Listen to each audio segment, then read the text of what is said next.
On May 30th of 2019, the Toronto Raptors entered their first ever game in the NBA Finals, playing against the defending champs in the Golden State Warriors. And on June 13th, about 2 weeks later, after a back-and-forth 6-game series, the Toronto Raptors, led by their superstar Kawhi Leonard, closed out the series, thus bringing Toronto their first ever NBA championship. And with the Raptors winning this championship, also brought a lot of questions surrounding how the Raptors were able to win.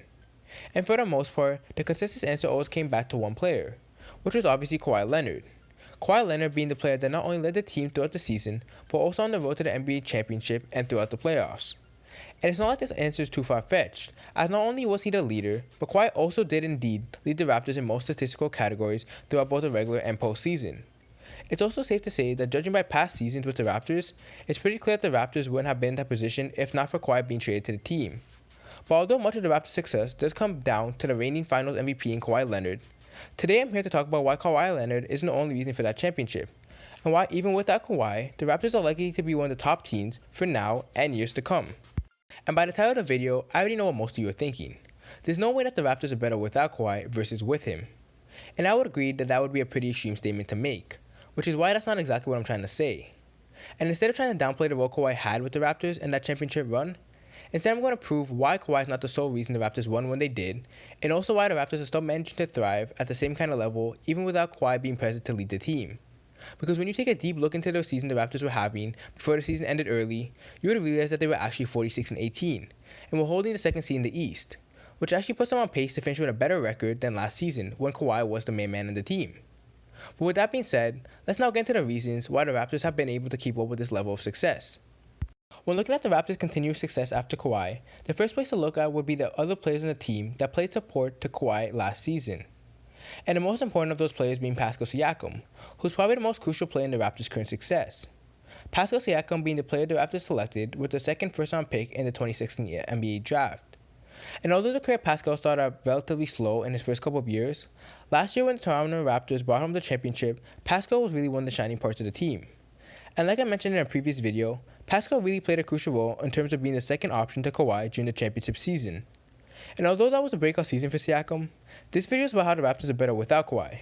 So instead of talking about last season, let's focus on how Siakam is leading the team this year.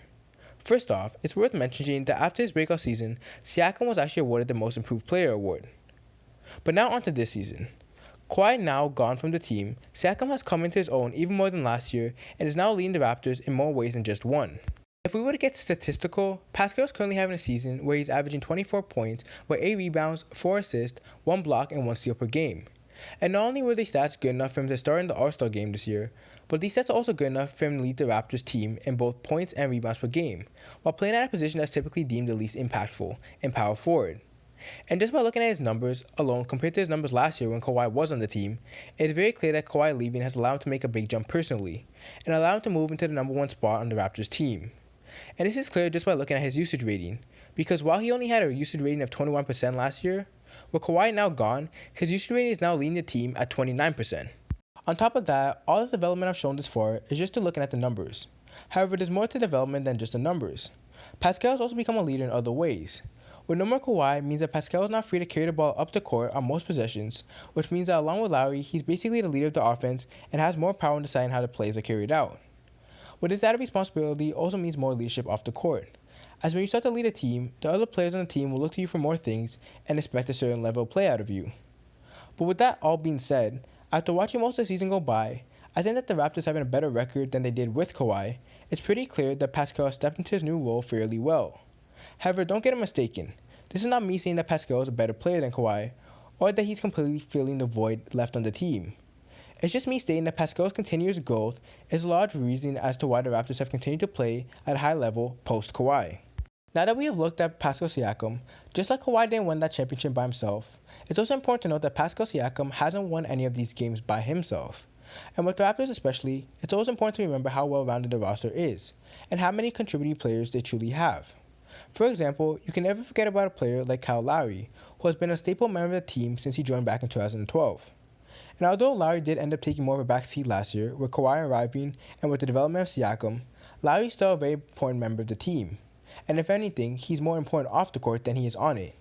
With Lowry being one of the most experienced members of the team, and because of how long he's been in Toronto, Lowry has long been regarded as the leader of the team in terms of the locker room and the mentorship of some of the younger players. But this is not to say that he's a liability on the court, as Lai does play the facilitating position of point guard and is a crucial aspect of the Raptors' offense. And when looking at it, after Pascal, he still is the second most contributing player for the Raptors, averaging 20 points per game and 8 assists, which is significantly more points than he averaged with Kawhi being on the team last year. But aside from the two known all-star players in the Toronto Raptors, I feel like the most important part of the team actually lies aside these two players, and it's actually the depth and role players the team has.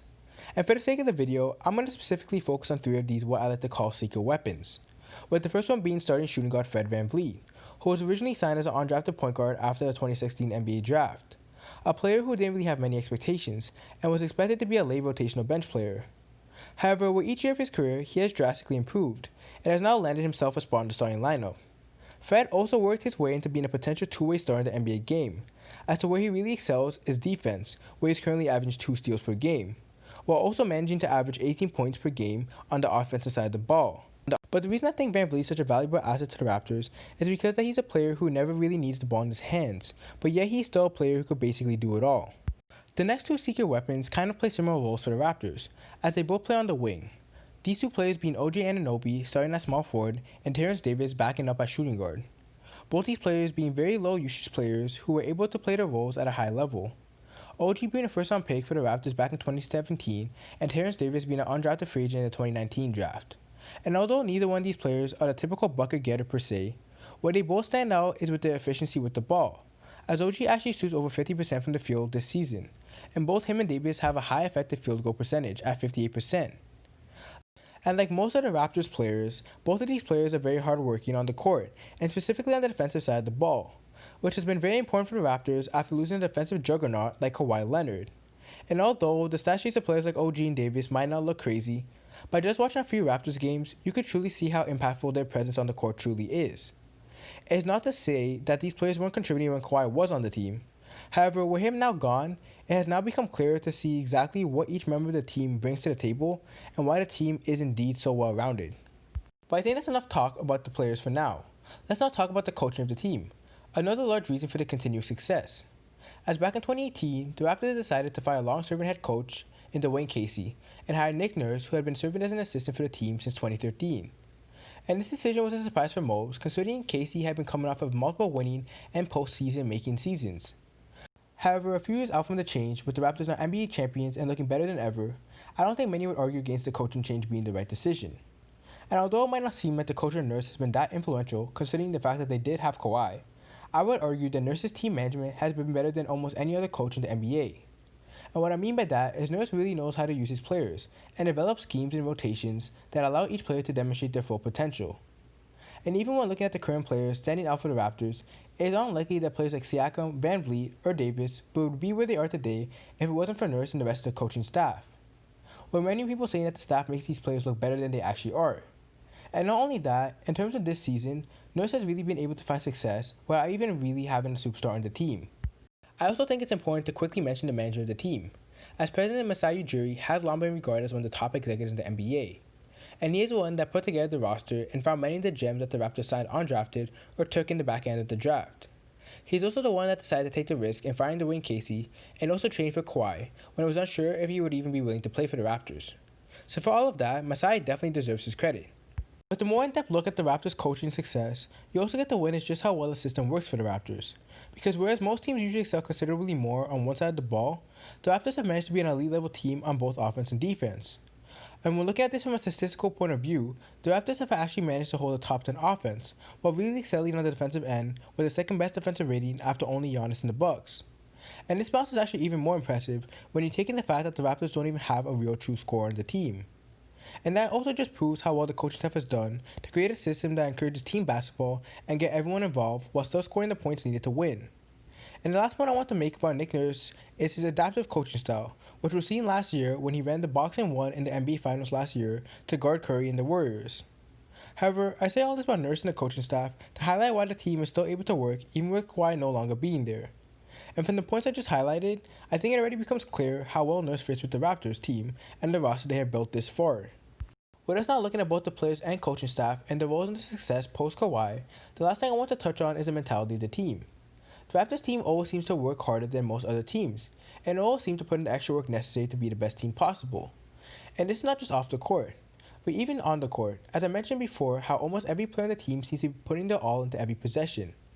Another factor with this is that the players always seem to have the team first, with winning being the most important thing. And unlike other teams in the league, you will rarely see a Raptors player chase stats or take away from another member of the team. And if anything, I think this also speaks to how good the team chemistry is, which in my opinion is a big factor as to why the team is still succeeding. Because although they don't have Kawhi anymore, all the players have still bought into the system and are doing what the team feels is necessary to win. But to conclude, through this video, I think we now have a better understanding of why the Raptors team is still playing so well even without the presence of Kawhi Leonard. As from the players to the coaches, everyone on the team is dedicated to winning and the development of the team, which is not something that just leaves once Kawhi does. So even though they no longer have their superstar player in Kawhi Leonard, the team has managed to fill most voids, leaving them at the same caliber as they were when Kawhi was on the team. But anyways, let me know down below what your opinions on the Raptors team are, and if there are any other Raptors or NBA related topics you want me to cover. But it's been BTG, and I'll see you next time when we talk all about the game.